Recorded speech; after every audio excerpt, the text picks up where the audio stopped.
আহা আজি এই বসন্তে এত ফুল ফুটে, এত বাঁশি বাজে, এত পাখি গায়। আজ পহেলা ফাল্গুন, ঋতুরাজ বসন্তের প্রথম দিন। শীতের রুক্ষতা শেষে পত্রপল্লবে ফিরছে সজীবতা। তারুণের দীপ্তি ছড়িয়ে বসন্ত দোলা দিচ্ছে বাঙালির মননে। পঞ্জিকার পাতায় কোকিলের ডাকে এবার ভালোবাসাও এসেছে একসাথে। আজ বিশ্ব ভালোবাসা দিবসও। একটু ঘটা করে ভালোবাসা জানানোর দিন হলেও ভালোবাসা চিরন্তন। বন্ধুত্ব, আস্থা, ভালোবাসা, দূর হোক সব দুঃখ হানাহানি। ভালোবাসাময় পৃথিবী হোক শান্তির। আতিকা রহমানের রিপোর্টে বিস্তারিত।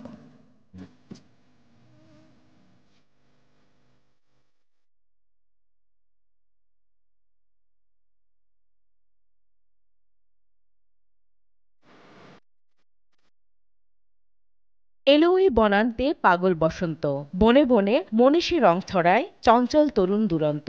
পাণ্ডু কপলে জাগে রং নব অনুরাগে, রাঙা হলো ধূসর দিগন্ত। পলাশকলিতে তার ফুল ভার হয়েছে, ফুলে ফুলে হাসি অফুরন্ত। এই যেন নবপল্লবে সাজি ঋতুরাজ বসন্তের আগমনী।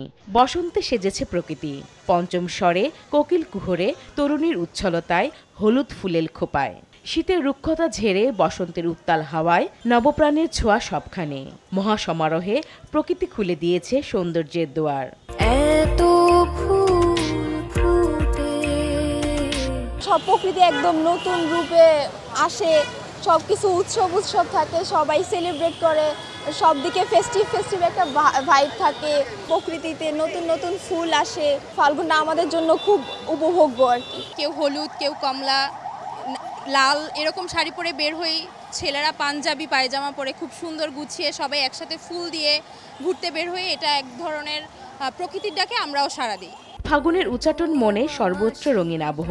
মনের গহীন কোণে অতি সূক্ষ্ম যে পুলক, সে তো কেবল বসন্তই জাগাতে পারে। এই ইটকাঠের শহরেও বসন্তেই গেয়ে ওঠে তারুণ্যের জয়গান। ফাল্গুন আসলে অসম্ভব সুন্দর একটা মাস। এই মাসে হচ্ছে যখন বসন্ত আসে, ভালোবাসা নিয়ে আসে। আমার কাছে মনে হয় যে সব বয়সের মানুষই হচ্ছে এই ফাল্গুনটা সেলিব্রেট করে, কিন্তু বিশেষ করে তারুণ্যের জন্য এই মাসটা হচ্ছে ভালোবাসার মাস। সুন্দর করে বাঁচার জন্য ভালোবাসা অনেক ইম্পর্ট্যান্ট, অ্যান্ড মনের রং অনেক ইম্পর্ট্যান্ট। এই প্রকৃতি আমাদের মাঝে এই রংটা বিলিয়ে দেওয়ার জন্য এই মাসটা আসে এবং আমরা এটা সেলিব্রেট করি সবাই মিলে।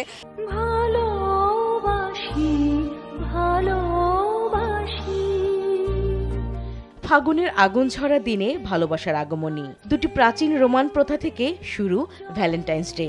ভ্যালেন্টাইনের নাম অনুসারে যে ভালোবাসা দিবস পালন শুরু হয় 400 খ্রিস্টাব্দে, তা আজ নানা আনুষ্ঠানিকতায় বিশ্বব্যাপী বিস্তৃত। ভালোবাসি ভালোবাসি এই সুরে কাছে দূরে, কিংবা ভালোবেসে সখী নিভৃত যতনে রেখেছ মনেরও মন্দিরে। যেভাবেই প্রকাশ হোক না কেন, ভালোবাসার আবেদন সর্বত্র আবহমান কাল ধরে। আমার কাছে ভালোবাসা মানে অগাধ বিশ্বাস, দুজনকে রেসপেক্ট করা যথেষ্ট এবং সঙ্গ দেয়া। আমার কাছে ভালোবাসা মানে যত্ন। ছোট ছোট ব্যাপারগুলো আমার কাছে অনেক ভালো লাগে। খুব স্বল্প সময়, আমাদের 3 মাস প্রেম করেছি আমরা, 3 মাসের পরেই আমাদের বিয়ে হয়ে গেছে। একে অপরের প্রতি আবেগ অনুভূতির পাশাপাশি ভালোবাসার যাত্রা দীর্ঘ করে আস্থা ও বিশ্বাসকে কেন্দ্র করে। বর্তমান সমাজে ভালোবাসার অর্থবহ যে সংজ্ঞা, সেটি আসলে অভাব। কোনো স্যাক্রিফাইস নেই অথবা বিশ্বাসটা নষ্ট হয়ে যাচ্ছে। আমার মনে হয় যে সবারই ভালোবাসা মানেই তো আরেকটা ছেলে মেয়ে না। ভালোবাসা মানে বাবা মা, ভাই বোন, আত্মীয় স্বজন সবাইকে নিয়ে সবার সাথে একটা সম্পর্ক, ভালোবাসার সম্পর্ক, সবার সাথে সবার বিশ্বাস। দুজনকে স্যাক্রিফাইস কনসিডার মেন্টালিটি যদি না থাকে, ভালোবাসাটা ধরে রাখা খুবই কঠিন হয়ে যায়। আন্ডারস্ট্যান্ডিং মাইন্ডটা যদি থাকে, ভালোবাসাটা ধরে রাখা যায় খুব ভালোভাবেই। যেটা আমি ফিল করি, ভালোবাসার দিন আমরা একটি দিন বছরে উদযাপন করি, সবাই মিলে আনন্দ করি, ভালোবাসি, ভালোবাসা দেই, ফুল দেই। কিন্তু ভালোবাসাটা সারা বছরের জন্যই, আমার প্রত্যেকটা দিন, প্রত্যেকটা মুহূর্তই আমাদের ভালোবাসাটা উদযাপন করা উচিত। ঘরে বসে হোক, যেখানেই থাকেন সেখানেই ভালোবাসা ছড়িয়ে দেওয়াটাই আমাদের উচিত সবার প্রতি। ভালোবাসা শুধু প্রেমিক প্রেমিকার নয়, ভালোবাসা বাবা মা, ভাই বোন, সন্তানদের মধ্যে বিরাজমান। মধুরে বসন্তে ফাগুনের পত্রপল্লবে হিংসা বিদ্বেষ দূর হয়ে সুরভি ছড়াক বসুন্ধরায়। ভালোবাসা বোধ জাগ্রত হোক সবার মাঝে। আতিকা রহমান, RTV, ঢাকা।